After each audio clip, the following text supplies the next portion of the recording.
Episode 1. சீறி பாய்ந்த car அந்த பாலத்தை கடக்க முற்பட்ட போதுதான் அவனது கண்கள் அந்த காட்சியை கண்டன. ஒரு பெண் பாலத்தின் விளிம்பில் நின்று ஆற்றில் குதிக்க தயாராகி கொண்டிருந்தாள். பதறி அடித்தபடி காரை ஓரமாக நிறுத்திவிட்டு பாய்ந்து சென்றான் வெற்றி.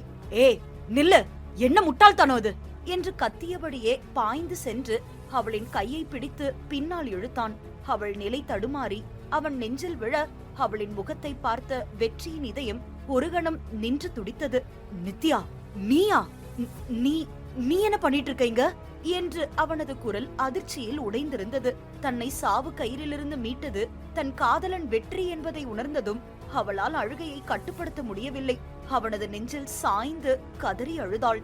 வெற்றி, என்ன விட்டுடா, நான் செத்து போறேன், எனக்கு வாழ பிடிக்கல, என்ன விட்டுடு என்று கதறினாள் நித்யா. அவளின் தோள்களை உலுக்கிய வெற்றி, உனக்கு என்ன பைத்தியம் பிடிச்சிருக்கா? என்னாச்சு உனக்கு? இப்ப ஏன் இங்க வந்து சாக போற என்று கோபமாக கேட்டான். அப்போதுதான் அவனது பார்வை அவளின் கழுத்தின் பக்கம் சென்றது. அங்கு மஞ்சள் கயிற்றில் தாலி ஒன்று தொங்கிக் கொண்டிருந்தது. அதை பார்த்ததும் வெற்றியின் கண்களில் ரத்தம் கட்டி கொண்டது. உறைந்து போய் நின்றான். நித்யா, என்னடி இது? யார் கட்டின தாலி இது? உனக்கு கல்யாணம் ஆயிடுச்சா என்று வெறி பிடித்தவன் போல் கத்தினான். ஆமா வெற்றி, எனக்கு கல்யாணம் ஆயிடுச்சு என்று தேம்பி தேம்பி அழுதாள். ஏண்டி என்னை ஏமாத்தின? கொஞ்ச நாள் நான் ஊர்ல இல்லன்னதும் இன்னொருத்தனை கல்யாணம் பண்ணிக்க உனக்கு எப்படி மனசு வந்துச்சு? இல்ல வெற்றி, நான் உன்னை ஏமாத்தணும்னு நினைக்கல. என் குடும்பம் இக்கட்டான சூழ்நிலையிலே மாட்டி தவிச்சது. என் அப்பாவை கொன்னுடுவேன்னு மிரட்டினாங்க.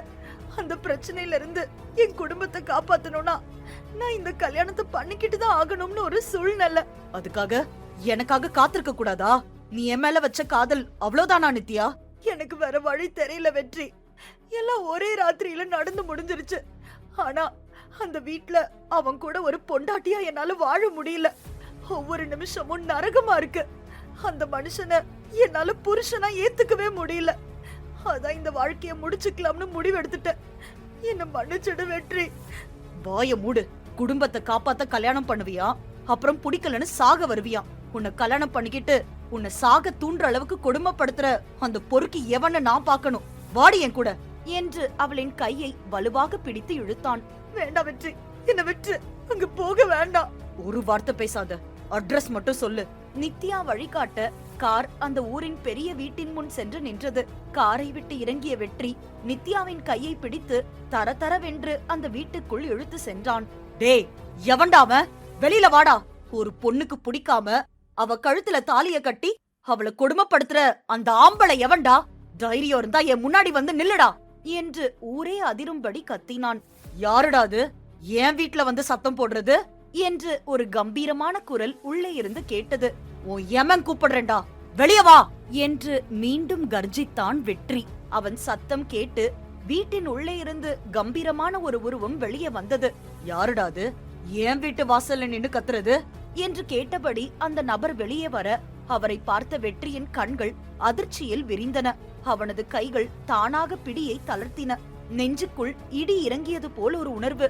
மாமா என்ற வார்த்தை வெற்றியின் வாயிலிருந்து பலவீனமாக வெளிவந்தது. நித்யாவின் கழுத்தில் தாலி கட்டிய கணவன் வெற்றியை தன் சொந்த பிள்ளையை போல வளர்த்த அவனது தாய்மாமன் கதிரேசன். மாமா, அவ என் உசுறு மாமா. நாங்க 2 பேரும் உயிருக்குயிர காதலிச்சோம். ஆனா என்று உடைந்த குரலில் தழுதழுத்தான் வெற்றி. அவ்வளவு நேரம் அமைதியாக இருந்த கதிரேசனின் முகத்தில் இப்போது ஒரு வக்கிரமான சிரிப்பு தோன்றியது. கைகளை மார்புக்கு குறுக்கே கட்டிக்கொண்டு அவனை அலட்சியமாக பார்த்தார். எனக்கு தெரியும்டா. வெற்றிக்கு தூக்கி வாரி போட்டது. இதயம் ஒரு கணம் நின்று துடித்தது. என்ன சொல்றீங்க மாமா? உங்க காதல் விஷயம் எனக்கு ஏற்கனவே தெரியும்னு சொல்றேன். உங்களை பிரிக்கிறதுக்காக தாண்டா நான் இவளை கல்யாணம் பண்ண. மாமா, என்ன பேசுறீங்க நீங்க? என்ன வளர்த்த தாய் மாமன் நீங்க. எனக்கு பிடிச்ச பொண்ண என்று அதிர்ச்சியில் உறைந்து நின்றான் வெற்றி. ஆமா, உன்னை வளர்த்த என் தங்க பையன், என் பொண்ண உனக்கு கட்டி வச்சு என் மருமகனாக்கி உன்னை அழகு பார்க்கணும்னு நினைச்சேன். ஆனா நீ என்னடான்னா என் பொண்ண கல்யாணம் பண்ணிக்க முடியாதுன்னு மூஞ்சில் அடிச்ச மாதிரி சொல்லிட்ட. உனக்கு அவ்ளோ திமிரான்னு தோண்டி துருவி பார்த்தா இந்த பிச்சைக்கார பொண்ண காதலிக்கிறேன்னு சுத்தின விஷயம் தெரிஞ்சது. என் பொண்ணையே வேண்டாம்னு சொல்லிட்டு இவ பின்னால சுத்திரியான்னு எனக்கு ஆத்திரமா வந்துச்சுடா. மாமா, அதுக்காக இப்படியா ஒரு காரியத்தை பண்ணுவீங்க? பின்ன என்ன பண்ண சொல்ற? என் பொண்ணுக்கு கிடைக்காத நீ இவளுக்கும் கிடைக்க கூடாது. உங்களை சேர்த்து வைக்க நான் என்ன பைத்தியமா? அதான் இவன் அப்பா வாங்கின கடனை சாக்கா வச்சு இவ கழுத்துல நானே தாலிய கட்டிட்டேன். உனக்கு நான் தெய்வம் மாதிரி. எப்படியும் இந்த மாமன் கட்டின தாலிய தாண்டி நீ வரமாட்டேன்னு எனக்கு தெரியும். இனிமே உனக்கு மாமிடா, என்னோட பொண்டாட்டி என்று சத்தமாக சிரித்தார் கதிரேசன்.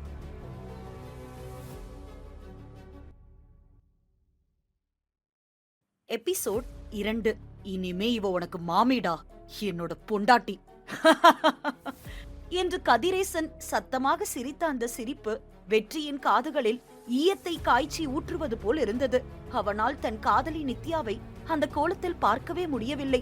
அவனது இதயம் சுக்குநூறாக உடைந்து சிதறியது. வெற்றியின் அதிர்ச்சி விலகும் முன்பே கதிரேசன் தன் அடுத்த குரூரத்தை அரங்கேற்றினார். வெற்றியின் எதிரிலேயே வாடிங்க என்று கர்ஜித்தபடி நித்யாவின் கையை முரட்டுத்தனமாக பிடித்து இழுத்து தனக்கு அருகில் நிற்க வைத்தார். நித்யா வலியாலும் பயத்தாலும் நடுங்கினாள். வெற்றியின் கண்களை பார்க்க முடியாமல் தலைகுனிந்து நின்ற அவளது கண்களில் இருந்து கண்ணீர் தரையில் சொட்டியது. அவளது கையை அவர் அப்படி பிடித்து இழுத்ததை பார்த்த வெற்றியின் கைகள் கோபத்தில் முறுக்கிக் கொண்டன. ஆனால் தன்னை வளர்த்த தாய்மாமன் இப்போது தன் காதலியின் கணவன் என்ற கையறு நிலை அவனை தடுத்து நிறுத்தியது. கதிரேசன் வெற்றியை பார்த்து நக்கலாக சிரித்தார். என்ன மருமவனே, அப்படியே வாசல்லையே நின்னுட்டா எப்படி? உள்ளவா, மாமன் வீட்டுக்கு வந்திருக்க, இன்னைக்கு உனக்கு பெரிய விருந்து இருக்கு என்று கூறிவிட்டு தன் அருகில் நடுங்கி போய் நின்று கொண்டிருந்த நித்யாவின் பக்கம் திரும்பினார். ஏண்டி சிலையாட்டம் நிக்கிற? என் மருமகன் வந்திருக்கான்ல, போய் அவனுக்கு வாய்க்கு ருசியா சமைச்சு போடு, போடி உள்ள என்று அவளை கடுகடுப்புடன் அதட்டினார். நித்யா ஒரு கணம் வெற்றியை பரிதாபமாக பார்த்துவிட்டு கண்களை துடைத்தபடி சமையலறைக்கு ஓடினாள். அவளது அந்த பார்வை வெற்றியின் நெஞ்சை கிழித்தது. எப்படிப்பட்ட நரகத்தில் இவள் சிக்கிக்கொள்ள காரணமாகிவிட்டேன் என்ற அவனது மனசாட்சி அவனை குத்தி கிழித்தது. இப்போது நான் இங்கிருந்து கோபத்தில் வெளியேறினால் அந்த அரக்கன் நித்யாவை உயிரோடு விடமாட்டான். இவன் எப்படிப்பட்டவன் என்று எனக்கு நன்றாக தெரியும். நித்யாவின் குடும்பத்தை காப்பாற்றுவதற்காக தன் வாழ்க்கையே பணயம் வைத்த இவளை இந்த நரகத்தில் அனாதையாக விட்டு செல்ல முடியாது. அவளை இங்கிருந்து எப்படியாவது காப்பாற்றியாக வேண்டும் என்று மனதிற்குள் உறுதியேற்றான் வெற்றி. தன் கோபத்தை அடக்கிக் கொண்டு, நான் இப்போதைக்கு எங்கேயும் போறதா இல்ல மாமா, கொஞ்ச நாள் இங்கேயே தங்கிட்டு போறேன் என்று கூறினான். அவன் எதற்காக தங்குகிறான் என்பதை புரிந்து கொண்ட கதிரேசன் ஒரு வஞ்சக சிரிப்புடன் அதற்கு சம்மதித்தார். வெற்றியை அவமானப்படுத்த இதைவிட சரியான வாய்ப்பு கிடைக்காது என்று அவர் எண்ணினார். அடுத்த 2 நாட்களும் வெற்றிக்கு நரகமாகவே கழிந்தது. கதிரேசன் ஒரு பக்கம் நித்யாவை தன் அதிகாரத்தாலும் கடுமையான வார்த்தைகளாலும் கொடுமைப்படுத்த தொடங்கினார். வெற்றி பார்க்கும் போதெல்லாம் வேண்டுமென்றே நித்யாவை வேலைக்காரி போல் நடத்தினார். சுடுநீர் கொண்டு வருவதில் தாமதமானாலும் சரி, காஃபியில் சர்க்கரை குறைந்தாலும் சரி, வீடே அதிரும்படி அவளை திட்டினார். ஒரு நாள் இரவு உணவு பரிமாறும் போது வேண்டுமென்றே தட்டை தள்ளிவிட்டு, இது ஒரு சாப்பாடா, மனுஷன் திம்பானா இத என்று கூறி நித்யாவின் கையை முறுக்கினார். அவள் வலியால் அலறினாள். நித்யா ஒவ்வொரு நொடியும் செத்து செத்து பிழைப்பதை கண்கூடாக பார்த்த வெற்றியின் பொறுமை எல்லை மீறியது. தன் காதலிப்படும் அவஸ்தையை இனியும் அவனால் வேடிக்கை பார்க்க முடியவில்லை. நிறுத்துங்க மாமா என்று சிங்கமென கர்ஜித்தபடி தன் இருக்கையை விட்டு எழுந்தான் வெற்றி. என்ன நினைச்சிட்டு இருக்கீங்க உங்க மனசுல? மிருகம் மாதிரி நடந்துக்கிறீங்க. அவளை ஏன் இப்படி படுத்துறீங்க? அவ என்ன செஞ்சா என்று ஆத்திரத்துடன் கத்தினான். வெற்றியின் கேள்வியை கேட்டதும் கதிரேசனின் முகம் கோபத்தில் சிவந்தது. ஆனால் அதை மறைத்துக் கொண்டு ஒரு அலட்சியமான சிரிப்பை உதிர்த்தார். அவ ஏன் பொண்டாட்டிடா, அவளை நான் அடிப்பேன், உதப்பேன், என்ன வேணாலும் பண்ணுவேன், அத கேட்க நீ யாருடா என்று அகங்காரத்துடன் கேட்டார். நான் கேப்பேன், உங்க வன்மத்தை எல்லாம் ஒரு பொண்ணு மேல காட்டுறதுக்கு உங்களுக்கு வெக்கமா இல்லையா என்று வெற்றி பதிலுக்கு சீறினான். கதிரேசன் அவனை ஒரு புழுவை பார்ப்பது போல் பார்த்துவிட்டு விரலை நீட்டி எச்சரித்தார். அதிகம் பேசாத வெற்றி, என் வீட்ல இருந்துகிட்டு என்னையே எதிர்த்து பேசுறியா? நான் எப்படி நடந்துக்கணும்னு எனக்கு தெரியும். நான் இப்படிதான் பண்ணுவேன். உனக்கு பிடிக்கலனா என் வீட்டை விட்டு வெளியே போ. என் தயவு இல்லாம வெளியே போய் உன் சொந்த கால்ல நின்னு பாரு. அப்போதான் உன் தகுதி என்னன்னு உனக்கு தெரியும் என்றார் சத்தமாக.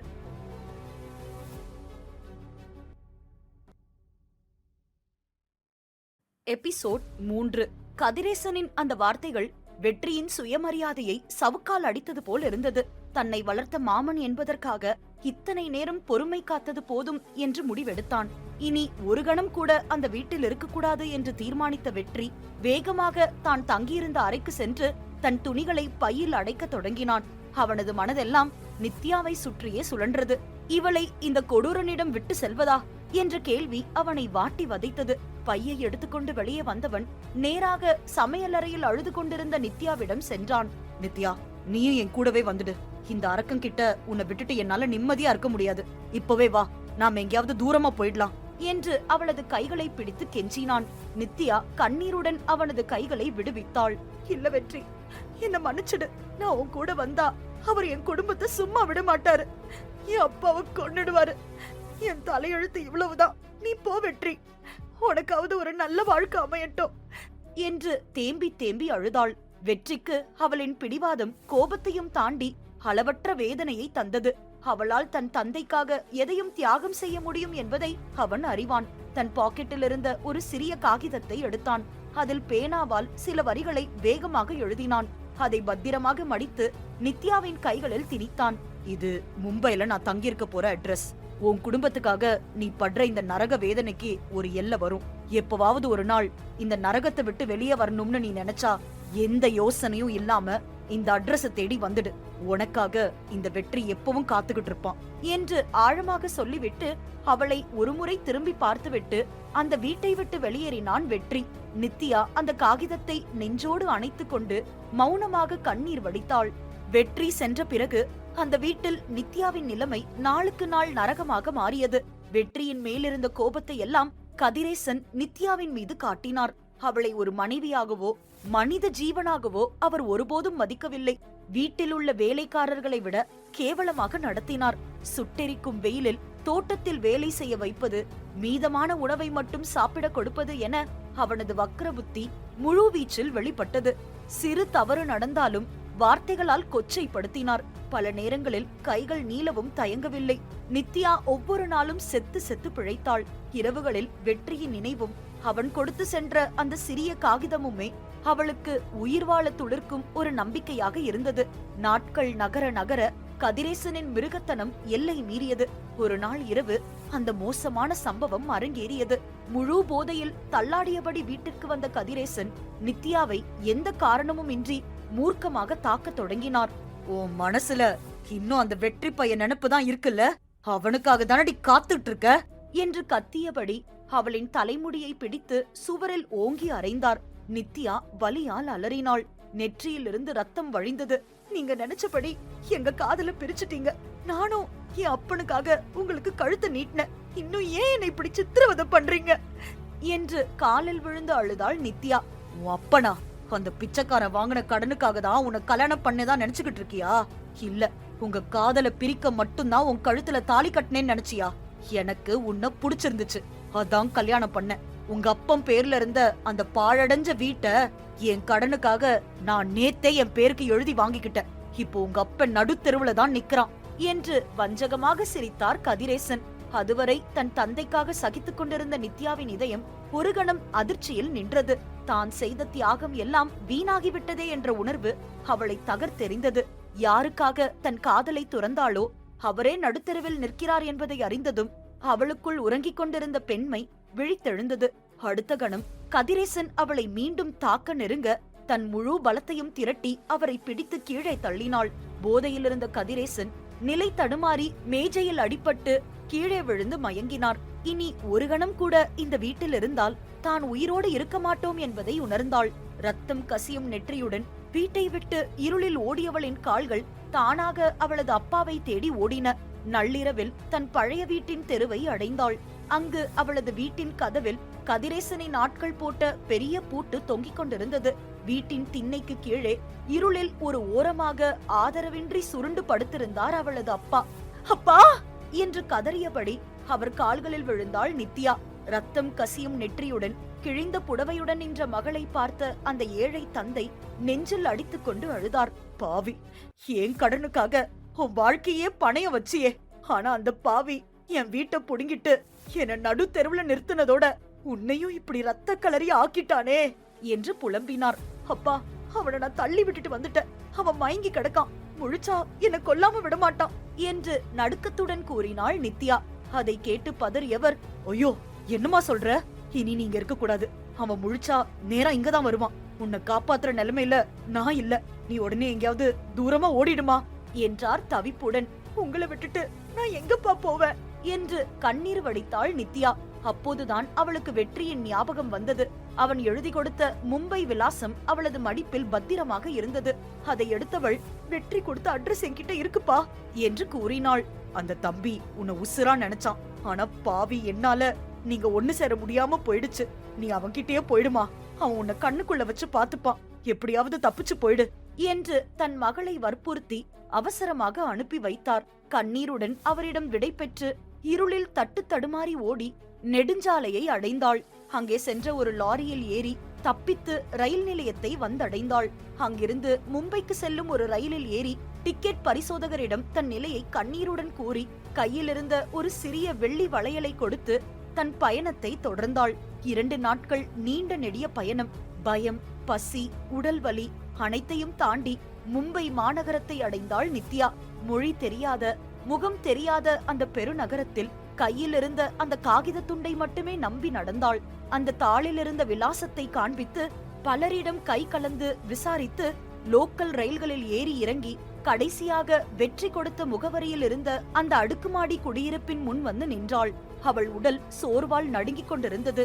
நெற்றியில் காய்ந்த இரத்த கரையும் கலைந்த கோலமுமாக அந்த வீட்டின் கதவின் முன் நின்றவள் தயக்கத்துடனும் தவிப்புடனும் அழைப்பு மணியை அழுத்த கையை உயர்த்தினாள். உள்ளே அவளுக்காக வெற்றி காத்திருப்பானா? அவளது உடைந்த வாழ்க்கையை அவன் ஒட்ட வைப்பானா என்ற ஏக்கம் அவள் கண்களில் தேங்கி இருந்தது.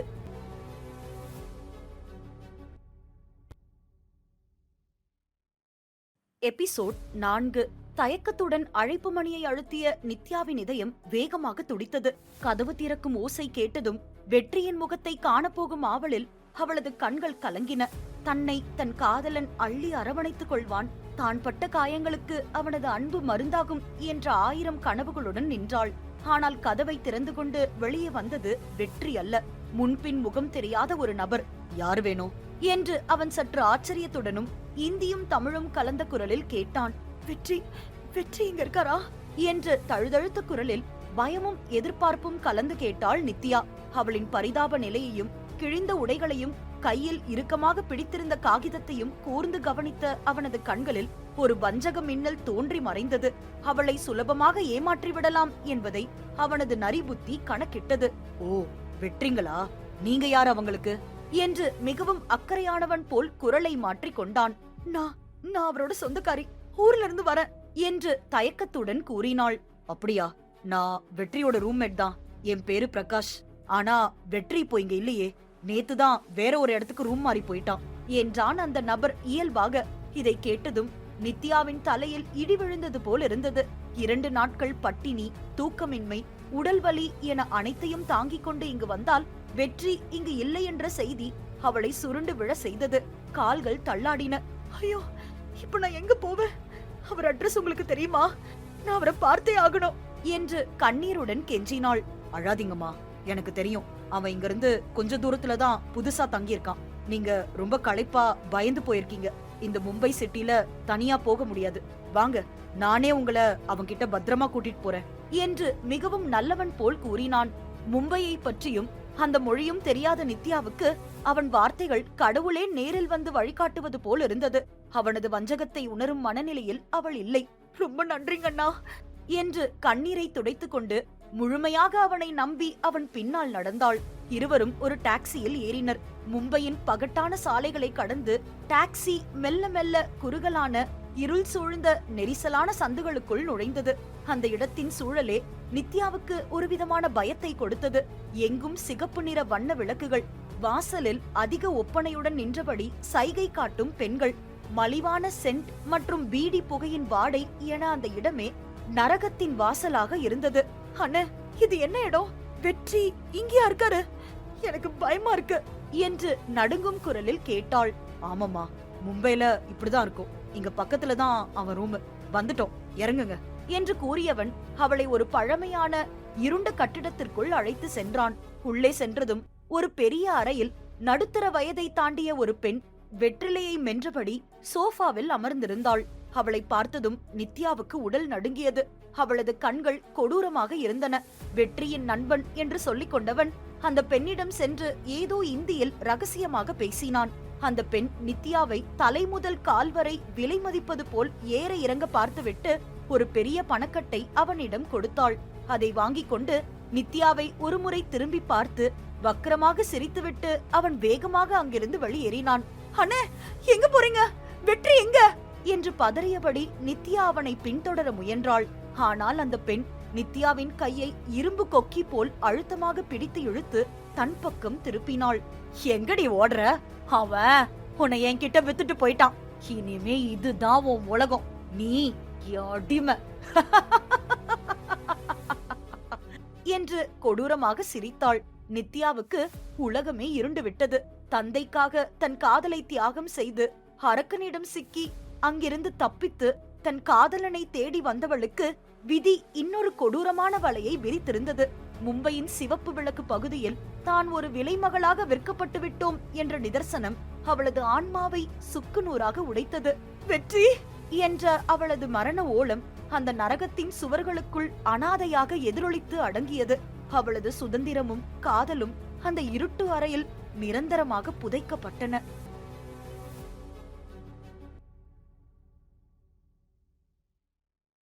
எபிசோட் 5. அந்த இருண்ட அறையின் மூலையில் முழங்கால்களுக்குள் முகத்தை புதைத்து தேம்பி தேம்பி அழுது கொண்டிருந்தாள் நித்யா. வெளிச்சமே நுழையாத அந்த அறையில் மலிவான சென்ட் வாசனையும் பீடி புகையும் அவளுக்கு குமட்டலை ஏற்படுத்தியது. அப்போது இரும்பு தாழ்பால் திறக்கப்படும் சத்தம் கேட்டு உடல் சிலிர்த்து நிமிர்ந்தாள். உள்ளே நுழைந்த அந்த விடுதியின் தரகியான நடுத்தர வயது பெண் நித்யாவை கோபமாக பார்த்தாள். ஏய், என்னடி என்ன அழுதுகிட்டே இருக்க? கண்ணீரை தொடச்சிட்டு சீக்கிரமா இந்த புடவைய கட்டி சிங்காரிச்சிட்டு தயாராரு. இன்னும் கொஞ்ச நேரத்துல உனக்கான கஸ்டமர் வர போறாரு. ரொம்ப பெரிய இடத்து மனுஷன். அவர்கிட்ட ஏதாவது தப்பு தண்டாவா நடந்துகிட்ட உன்னை கொடூரமா கொன்னுடுவேன், ஜாக்கிரதை என்று மிரட்டிவிட்டு அவளுக்கு சில ஆடைகளையும் ஒப்பனை பொருட்களையும் வீசி எறிந்து விட்டு வெளியேறினாள். அந்த பெண் சென்ற பிறகும் நித்யா அதே இடத்திலேயே உறைந்து போய் அமர்ந்திருந்தாள். விதியின் கொடூரமான விளையாட்டில் சிக்கி தவிக்கும் அவளுக்கு இனி இழப்பதற்கு எதுவும் இல்லை என்ற விரக்தி மேலோங்கி இருந்தது. தப்பிக்க வழியில்லை. கற்பை இழந்து இந்த நரகத்தில் வாழ்வதை விட சாவது மேல் என்று எண்ணியபடி வீசி எறியப்பட்ட உடைகளை தொடாமல் சிலையாக அமர்ந்திருந்தாள். சில மணி நேரங்கள் கடந்தன. மீண்டும் அறைக்கதவு திறக்கப்பட்டது. அந்த பெண்ணுடன் ஒரு ஆண் உருவமும் உள்ளே நுழைந்தது. நித்யா அதே கலைந்த கோலத்துடன் மூளையில் சுருண்டு கிடப்பதை பார்த்த அந்த பெண்ணுக்கு கோபம் தலைக்கேறியது. ஹே, உன்னை என்னடி பண்ண சொன்ன? எவ்வளவு பெரிய விஐபி வந்திருக்காரு, இன்னும் அப்படியே பிச்சைக்காரி மாதிரியே உட்கார்ந்துகிட்டு இருக்க என்று கத்தியபடியே நித்யாவை அடிக்க கையை ஓங்கினாள். நிறுத்து என்று ஒரு கம்பீரமான அதே சமயம் குரூரம் நிறைந்த குரல் அந்த நபரிடமிருந்து வெளிவந்தது. அவளை நான் பாத்துக்கிறேன், நீ வெளியே போ என்று அவர் அதிகாரத்துடன் கூறினார். அந்த குரலை கேட்ட மறுகணம் நித்யாவின் உடம்பில் ஓடிய ரத்தம் அப்படியே உறைந்து போனது. அந்த குரல் அவளுக்கு மிகவும் பரிச்சயமானது. பதறி போய் மெல்ல தலையை நிமிர்த்தி பார்த்தாள். அங்கே அவளுக்கு நரகத்தை காட்டிய அந்த அரக்கன், அவளுக்கு தாலி கட்டிய கணவன், வெற்றியின் தாய்மாமன் கதிரேசன் நின்று கொண்டிருந்தார். முகத்தில் அதே வக்கரமான சிரிப்பு, கண்களில் அதே குரூரம். நீங்க இங்க எப்படி என்று அதிர்ச்சியில் வார்த்தைகள் வெளிவராமல் திக்கி திணறினாள் நித்யா. அவளது உடல் பயத்தில் நடுங்கியது. கதிரேசன் மெல்ல நடந்து வந்து அவளுக்கு முன்னே நின்றார். என்னடி ஆச்சரியமா இருக்கா? என்ன அடிச்சு போட்டுட்டு ராத்திரியோட ராத்திரியா ஊரை விட்டு ஓடுனா நான் உன்னை விட்டுடுவேன்னு நினைச்சியா?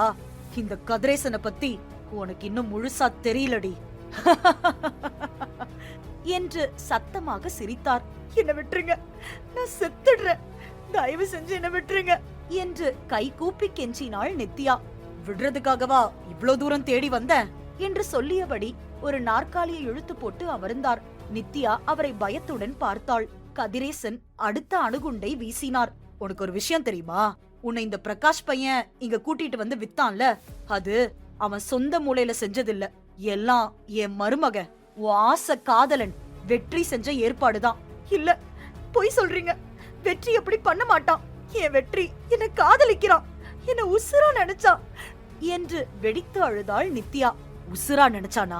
லூசு பொண்ணே, உன்னை பழி வாங்கறதுக்காக தான் அவன் இந்த நாடகத்தை ஆடி இருக்கான். நீ அவனை காதலிக்கிறேன்னு சொல்லிட்டு கடைசியில என் கையால தாலி வாங்கிக்கிட்டத அவனால ஏத்துக்க முடியல. உன்ன மாதிரி ஒரு ஏமாத்துக்காரிக்கு நரகத்தை காட்டணும்னு அவன் முடிவெடுத்துட்டான். அதான் அவன் மும்பைக்கு கிளம்பும் போது ஒரு திட்டம் போட்டு அட்ரஸ் கொடுத்து உன்னை இங்க வரவழைச்சு பிரகாஷ் மூலமா உன்னை இந்த ரெட் லைட் ஏரியாவுல வித்துட்டான். உன்னை ஒரு விலைமகளா இங்க வித்ததே உன் காதலம் வெற்றி தாண்டி என்றார் கதிரேசன். ஒவ்வொரு வார்த்தையையும் அழுத்தமாக. நித்யாவின் இதயம் இந்த வார்த்தைகளை கேட்டதும் சுக்குநூறாக உடைந்தது. தான் தெய்வமாக நினைத்த, தன் உயிரினும் மேலாக நேசித்த வெற்றிதான் தன்னை ஒரு விபச்சார விடுதியில் விற்றான் என்பதை அவளால் தாங்கிக் கொள்ளவே முடியவில்லை. வெற்றி தன் கழுத்தை அறுத்துவிட்டான் என்ற நிதர்சனம் அவளது மனநிலையை பித்தாக மாற்றியது. அவளது உலகம் முழுவதுமாக சரிந்து விழ, மூச்சு திணறி அந்த அதிர்ச்சியிலேயே உறைந்து போனாள் நித்யா.